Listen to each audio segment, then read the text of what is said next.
rest of us guys are going to work on our crucifix and trifix. So it's a very simple dilemma. Anytime I go behind my training partner and I work with a knee in position like this. Okay? I'm just going to keep punching him, and when he starts to build height, that's when I can go to the crucifix. I see a lot of people making this mistake when his elbows are on the ground. Yeah? It's not that you can't enter from here, but a lot of times if you try to force this entry too much, you start to fall off. Because I have to lean behind to do this. And now if he builds height and he starts to turn away from me, yeah, turn away from me, I will end up losing this. This is very awkward.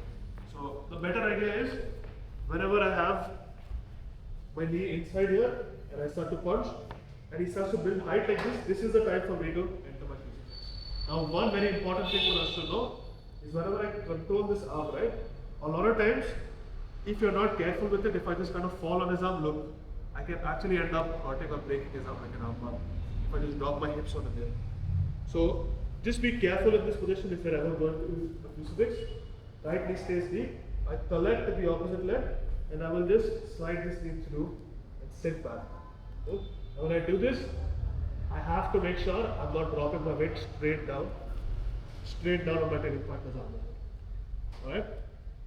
Also, sitting back slightly allows me to attack my training partner without the risk of falling off too much. If I were to collect his arm, so turn towards the class with me. If I was to collect his arm and start driving my weight forward and roll him through immediately, a lot of times he just 4 points from here and I start to fall off the top. And now once again he can start to hit me. Okay? So don't be in a rush to roll him through. In fact, we won't even look to attack the back for now. I'm just keeping my knee deep, collecting my training partner's arm, scissoring my legs almost and sitting back. Cool? Now this is a good spot for me as I keep my weight behind to start hitting it. Cool? Another thing to know is I have to have an underhook on the far side.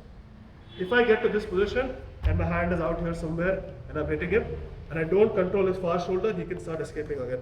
Cool? He can start to drive weight into me. The shoulder is free to start turning also. He just has to turn towards me. Yeah? And now he starts to once again force me back down to the mat.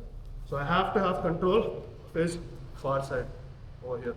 Cool? If I have control of the far arm, as he goes to turn towards me, not going to happen. I can keep raising him, keep hitting him, and then eventually if I want to take the back from here again. Cool? So now all in practice is going from the front heel lock, I'll hit a knee block, go behind.